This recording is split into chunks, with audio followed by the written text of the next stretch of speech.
Hello guys, Yami Yusaku here, and welcome to my Yugioh Vrains Episode 9 review. I gotta say, I enjoyed this episode a good bit. It managed to have dueling, while also progressing the plot and raising a lot of questions. Not quite as many questions or as much to feed theories as the last episode necessarily, but still a lot, particularly in that last 5 or 10 minutes or so, when we realized, oh crap, Revolver's skill during speed duels is identical to that of Yusaku's. But before we get into that big plot drop from this episode, let's go ahead and talk about what happened before that, primarily being a lot of Revolver toying with Yusaku by playing a very similar duel to the Knight of Hanoi that came before him.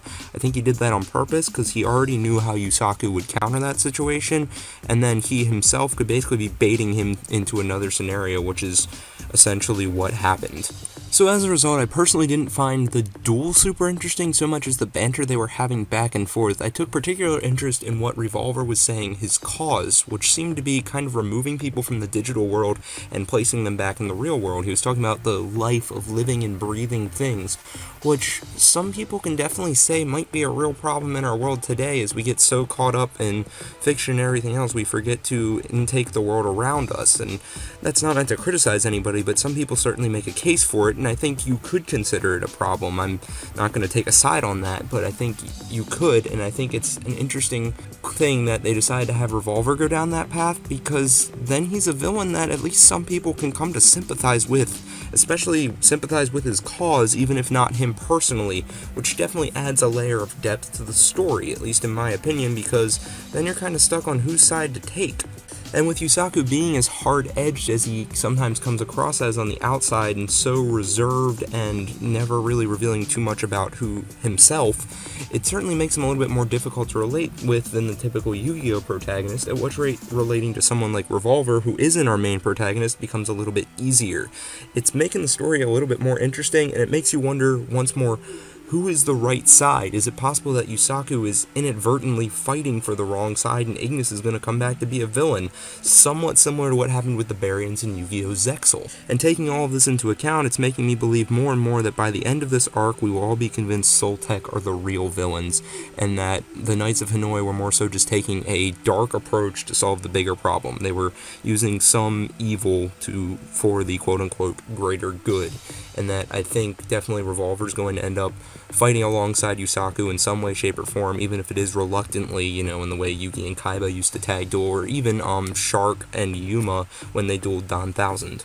Going beyond that, Emma's dialogue within this episode, I think, refutes my previous theory that her other employer was the Knights of Hanoi or Revolver or something like that, because I think if she was working for them, she would have in some way tried to aid Revolver, similar to the way that maybe people used to jump into duels in Arc 5 or something along those lines, and she would have had a more clear person she was rooting for, considering I think a lot of times we were reading her thoughts rather than her actual dialogue, at which rate we could have seen, okay, I don't want Yusaku to win, and then they could have been hinting at the fact that she was working for the Knights. So I think her other employer is definitely Soltec, which makes me wonder if Soltec does end up being our main antagonist group, then whose side is she going to take? Is it going to be whoever's money it is? I don't know. Part of me is actually sort of convinced she's one of the signer birds. I'm pretty sure one of their colors is purple, and she has the purple hair, which sort of matches with it.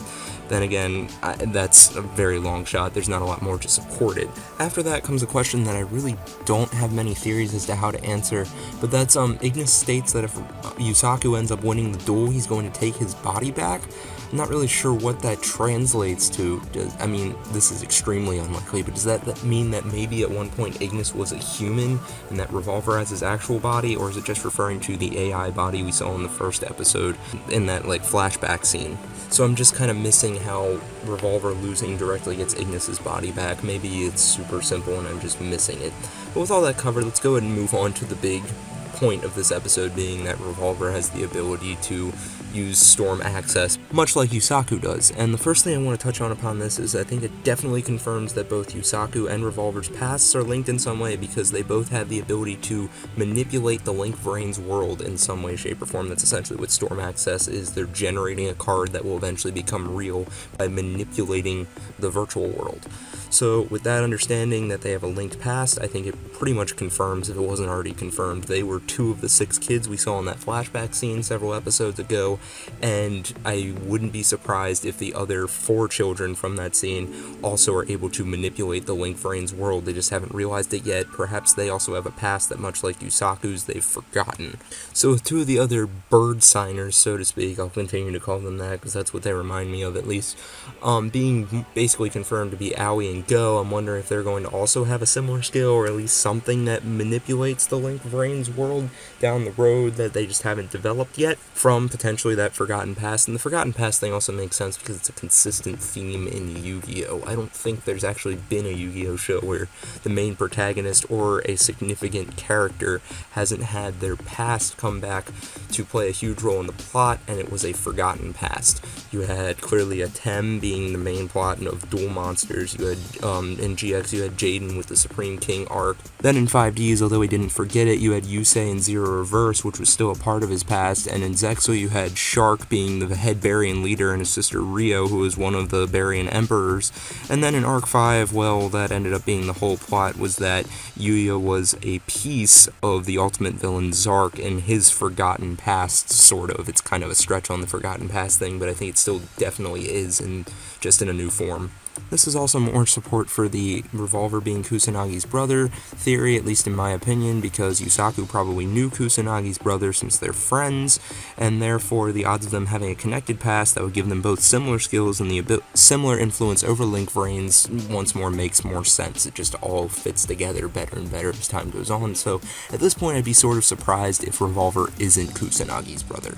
This brings us to the very ending scene of the episode where it appears Yusaku is in a hopeless scenario and bound to lose the duel. Granted, we've seen main characters pull limitless shenanigans to keep going in a duel, so I wouldn't be terribly surprised if he does end up losing right here and now and the duel goes well into episode 10. But playing on the flip side of that, looking at our Yu-Gi-Oh! History, normally when our main protagonist loses, it's fairly early in the show because it's a lot harder to integrate later in the show. There are exceptions. I mean, look at when Atem lost to Raphael in the Waking the Dragons arc of Yu-Gi-Oh! Duel Monsters. What I don't think will happen is Yusaku having a decisive win because it resolves too many things too quickly, so I think it's either going to be a win for Revolver or a no result. And if it's a no result, that plays into another theory I have, and that's that if Yusaku survives this attack and onslaught from Topologic Bomber Dragon, that's a mouthful, then I think he's going to use his own Storm accessibility, and I think there's certainly a chance what it's going to give him is the Firewall Dragon that we've gotten hints towards for a while now is definitely his ace monster.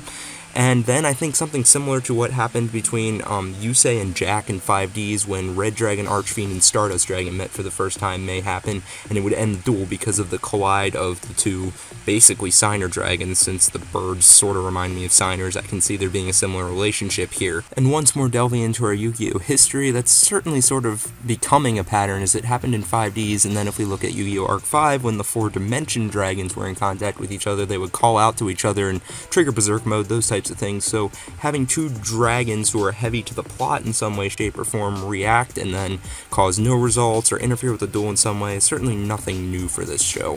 So it wouldn't surprise me one bit. Like I said, I really don't think Yusaku's going to win this duel. It just resolves too many things too early. So with all that being said, thank you guys for watching, and be sure to leave your thoughts in the comments section down below. Do you think there's still a chance Yusaku may win this duel? Do you think it's going to be a while yet before we see Firewall Dragon? Do you disagree with every single theory I proposed in this video? Either way, if you enjoyed the video, be sure to like and subscribe. If not, constructive criticism is always welcome, and as always, have a nice day.